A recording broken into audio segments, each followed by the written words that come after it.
Hello, hello, hello, and welcome back to Queen's Table. It has been a lovely little summer break. So I haven't actually seen or interviewed any of you since April. So it's absolutely lovely to have my first guest on again this week. So hello, Deborah. Deborah's your Mrs Stockport Atlantic. How are you? I'm very well, thank you very much. Glad to be here. No, it's lovely to have you. We've had a little bit of drama though, seriously. Like first Queen's Table back, and my laptop actually died. So that was really good fun. So we're actually on my phone now. It's all good. We're all going to carry on. So Still blame me. Yeah, that's it. It's fine. Thank goodness for phones. We're all good. So no, it's lovely to see you, Deborah, as always. So first of all, can we chat a little bit about your pageant history? Yes. So as we were saying before, I've been around for a while.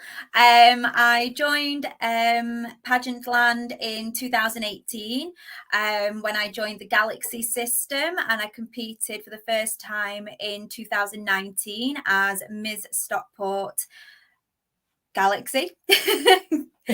And did really well, or at least I thought I did really well. Being my first ever pageant, never been on a pageant stage in my life, and I placed top 10. So I decided to give it another go, and I went back the following year as Ms Stockport Galaxy 2019 into 2020, and again competed and placed top 10. I was planning to go back, but obviously lockdown came into it. So I decided to take a break from Galaxy as it didn't quite fit into my life at the time with everything going on with COVID. And Holly created UK's National Miss. So I thought I'd give that a go, obviously sticking within Holly's systems. And I was really proud of myself to make top 5. And then I got married. And I wasn't quite ready yet for Mrs Galaxy. I thought I wanted to just try and take some time, try something different. Obviously saw Atlantic, and I just knew that that's where I felt like I fitted in the best. And then I competed last year. Well, I keep saying last year, it's not. This year I competed obviously with yourself, and obviously came first runner-up. So yeah, and you're absolutely incredible as well. We had such a good day, didn't we? We did. Is amazing. So you know, with returning to Atlantic next year, obviously you know the systems for you. Yes. What are you different in this next year, and what are you most excited about?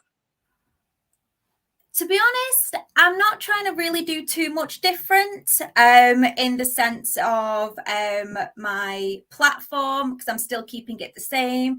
I want to obviously try and improve it and see if I'm lucky enough to win the title next year, is how I can boost that more if I do get the title.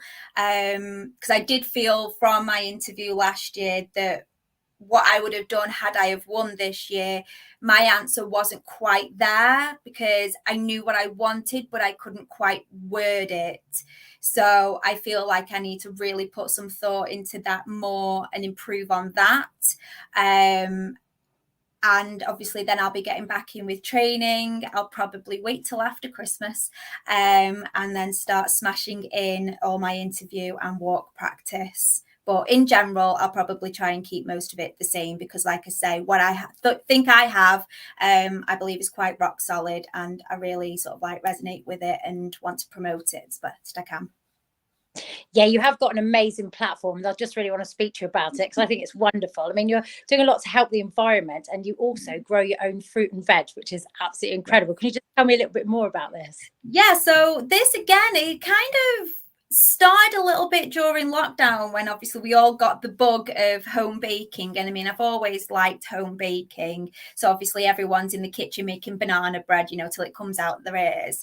And so through that, I mean, I remember it was literally my birthday, beginning of lockdown, and me and Mark decided to go to the garden centre, because they were like the only places you could go to. Yeah. And we just caught the bug. I mean, he studied horticulture, so a lot of my knowledge now is from him. So all credit goes to him, really. So we just really got the bug in trying to improve the garden at my house. Well, it's more like a balcony. So yeah, we tried to just improve that, because where I live, in the back of the house, there's literally like no green at all. So there's no natural sort of like habitats for wild animals or anything like that. So I wanted to try and make that better. And with Mark's help, we started obviously improving on that. And then we thought, okay, let's try some fruit. So we got some fruit bushes, and it just kind of went on from there. I just really got the bug for it. So each year I tried to challenge myself to do something different, going from like sunflowers to potatoes, carrots, sweet potatoes, things like that, learning something new every single time. This year's challenge is sweet corn. They're not doing too great compared to other people's allotments. But I want to obviously challenge myself, because I think that growing your own and picking your own and making your own, although it is my campaign, my platform, it's there to try and get people to take that initiative, to get out there, to learn something new, try something new. I mean, I'm stupidly excited over doing it. And it boosts your mental health and your physical health by being out and doing the gardening. And I think all that combined into one, just it helps yourself as well as the environment. Because like I say, everyone knows at the moment that bees, obviously, here it is. My name in Hebrew means bee, so I'm like really up on my bees. But everyone knows that bees are in decline, and most of our food wouldn't be on our tables if it weren't for bees and other pollinators. So I really want to try and boost like whatever flowers we try and buy from the garden centres to go either the house or the allotment. I want them to be there for the bees and all the other pollinators, because like I say, they're in huge decline at the moment. So I want to try and boost that. And obviously if you boost the pollinators, you boost everything else in the environment. And I'm never going to end climate change, but if I can do my part and try and get other people to try their part, it will make things a better place that little bit more. And also we don't buy compost with peat in it anymore, and we only peat free. And quite a funny story, obviously, with Danielle Latimer. She put a post up a few months ago where she's like, right, that's it, I am going to the garden centre, and because Deborah says so, it's peat free. And that's basically, and if people don't know, is that peat, when that's taken up out the ground, that releases all like CO2 into the atmosphere, which then helps create climate change and getting worse. So I want to try and make that more known. I want to try and make sure, because I know it is coming into play where they're going to stop selling peat compost. But I want to try and get that into people's heads sooner, that, if you are going to do any form of gardening, whether it's just flowers, fruits, whatever it is, try and just do it peat free the best you can, because that alone helps the environment. And so it's me trying to try and get that out there, and just trying to find my way of getting that out there to people, in a nutshell. And and also, like, a lot of people don't realize how much bees do create so many different things. I mean, my stepdad, who lives 4 doors down, he actually is a beekeeper, so we have lots of He's bees. definitely my best friend. yeah, you would get on so well. And you get jars of fresh honey for free, which is very nice, and that's really, really lovely, especially and that's something that we do as well. We specifically go to people who are local, who create their own honey. We will literally drive 30-40 minutes specifically to somebody who has over 200 like beehives and creates their own honey. We will specifically go there because we know it's his bees, it's locally sourced, it's all the flowers in the area, rather than going to the store and buying something that isn't as, not saying that it's not good quality, because it is potentially, but comparing it to like literally homemade, it's natural, and we won't go back. We are trying to keep everything within, the the locally sourced to try and help out the local economy as well in everything that we try and do. That's a really, really good thing to do, because it's good to keep all the local businesses going and things like that. But for someone like, say, I mean, how easy would you say it is just to grow a few vegetables and things like that? I mean, could people that are in a one-bed flat do it just with a small company, or could people grow their stuff inside? Could you just tell me a little bit more what could be quite easy for someone? Yes, so not quite easy to be done. Are potatoes. They are like super easy. The stores, I say garden centres are probably best places to go because they know what they're talking about. But the garden centres, if you go there, you can see all the different varieties. It tells you on the packaging what those potatoes are best for, whether it's like mashed chips or whatever it is. It gives you what that potato is best for. It also then tells you when it's best to be planted. So obviously you've got things like first earlies, which are like right at the beginning of the season. Then obviously you've got all your winter crops. So obviously that's when it's best to get towards Christmas and then into the new year. So there's different stages of planting potatoes, and it's really easy. You literally just buy those seed potatoes, you leave them a little bit. I think it's called chitting. Mark will probably tell me off if I get it wrong, but I think it's called chitting, and it's where you just basically leave them so the roots grow a little bit, you know, like when you have your potatoes under the cupboard for ages and the roots grow. Similar to that. And then when they're ready, you literally just put them in dirt, and that's it. You just leave them.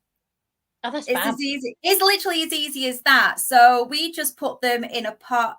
You leave them till the leaves start growing a little bit. You cover it all with compost. You literally keep going until the pot's full, and then you just leave it. Just let it grow, let it flower. And then once it's flowered, you literally just let the leaves die back. And then not long after that, you're ready for harvest. So it's dead easy. Really easy. Do you know what? I'm not very good with cooking and things like that, but even I could do that. I think that's wonderful. People like me that are in the kitchen could actually do something like that. Well, so you know what? You actually made me laugh. That actually made me laugh the other day, because we ended up pulling up some potatoes at the allotment. No, they weren't at the allotment. Sorry, the two types that we had growing from home, and some of them were tiny. They were probably like this big. So there was no point in peeling them, slicing them, or anything. So I stuck them in the slow cooker. And I know that's your thing. So yeah, even if like your potatoes don't fully form and you still get really small ones, you can still either put them in whole or chop them up and divide them, because obviously you don't peel the skin because that's where all the nutrients are. Stick them in the slow cooker. A slow cooker, I like that, especially winter coming. That's going to be perfect advice for that recipe. I'm going to be offering my stepdad's allotment now, and I want all the little potatoes and everything. It's got to be done. So no, this is amazing. What I like about this platform as well is it's different. I don't think I've ever known anyone else have this platform, and it is really nice and really good for the environment. So encourage more people to do this. So over the last year or so, you've obviously been in the Atlantic system. What other appearances and fundraisers have you been doing in that time? So since finals in April, I've just tried to go to as many pageants as I can in person.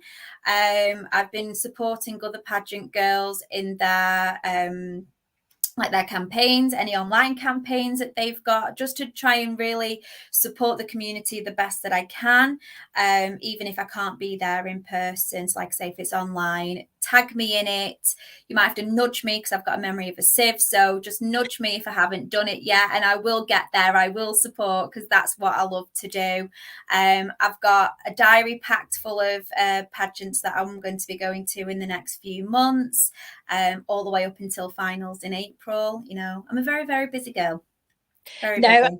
Though you are one of the most supportive girls in pageantry ever. I tell you that now. You are there as supporting as many events as possible, cheering on as many girls as possible, and that's what's really lovely. I love doing it. I love doing it. You know, I've come from a gymnastics background where, although it can be competitive as an individual sport, it's also groups as well. So we support our teammates. So that's just the community that I've grown up in, and I've just, you know, portrayed that into pageantry. And yeah, I'll support anyone who needs it. I'll be there. Yeah, that's a definitely 100%. You've always been like that, and you've always been amazing at supporting all the girls from up and down the country. So it's Yeah. getting very, very exciting. But think about it, April's not going to be long. It is going to be here in a flash, isn't it? I So know, I can't believe it. I'm not ready. I can't believe we're in September again already. It only seemed like minutes ago I was holding your hand on stage. I'm like, hang on a minute, what's going on? We're in September. That has got to be probably one of the best experiences I've ever had. Yeah, it really has. I was so lucky to have someone so supportive of as you to be there holding my hand on stage. I really like, honestly, I'm going to put up a picture, so look out for that on Instagram, of a beautiful photo of us both, which I specifically left for this week actually, because I was interviewed this week, and you're the first one back, so that's really good. So with going from supporting girls and driving up and around the country to support the girls, you know, you've got to have a bit for yourself, and that's your bit on stage. What do you think's your favourite round at a pageant? What's your favourite part? Very cliche, but I like them all. I'm not going to lie. I like them all for different reasons. Like I say, I love swimwear, and I know that a lot of pageant systems are looking at taking swimwear out. I personally like it because I feel as though it lets people promote their, their body, their own body positivity, and it really boosts people's what's the word I'm thinking of? My mind's gone blank. Yeah, I'm trying to think. Confidence. There we go. Brain's gone to sleep. Confidence. It boosts people's confidence. Like I say, last year when I was at Jessica's Warrior pageant, which I think is absolutely fantastic because it does support those with invisible illnesses, as well as illnesses and disabilities that you can see, and there are people not even just there, but just there for for example, where people were petrified of walking on stage. I mean, we even had that experience when we were at finals ourselves, and girls are petrified of going out on stage in swimwear. But it's amazing to encourage them to go out and do it, and then to see how beaming they are afterwards and how fulfilled they are to kind of go, I just did that. And take that experience away. I mean, obviously it's not my place to say whether you should or not, but I really do feel that really does boost people's confidence. So that's one of the reasons why I like swimwear. I love fashion because I think it's just your place to just go crazy if you want to. It's whatever you deem as fashionable. And, there have been some amazing costumes used as fashion wear over the time. And again, gymnastics background, I love anything sparkly. Anything sparkly. Put me in it. Yeah, that's it. It's got, and your fashion wear this year was very sparkly. I really liked it. Loved it.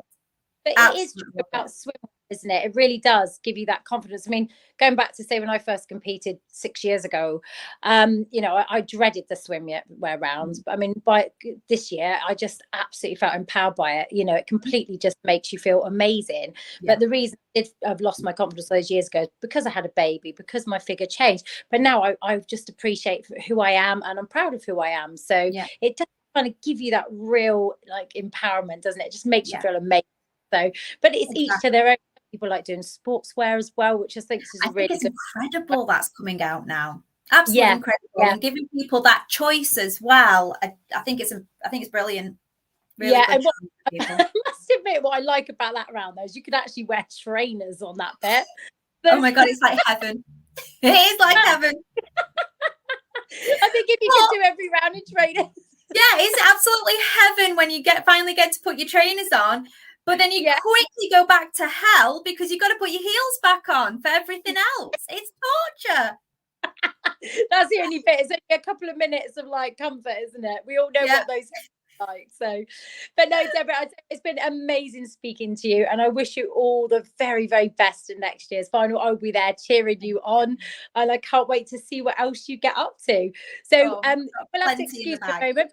to everybody, because like I say, this is all different on my phone, so I'm just going to make sure I know what I'm doing here. So this Thursday we've actually got two this week, because we've got a very beautiful lady that's actually just flew out to New York, so we're going to be interviewing her on Thursday. So my next guest is Soraya, so we can't wait to speak to her on Thursday, and I'm going to be speaking to her live from New York. The rest of this month, we've got these very beautiful guests as well. So obviously we've had Deborah, we've got Soraya this week, we've got Jasmine, Megan and Debbie all coming up this month on Queen's Table. So we've got Soraya this Thursday, and then it goes back to every Tuesday. So yes, it's been wonderful to have you. Thank you. And I will look forward to seeing you at a pageant very, very soon. Oh, I can't wait. Like I say, they're all in my diary, so I'll see you all soon. Take care. Thanks for coming on. Bye-bye. Bye.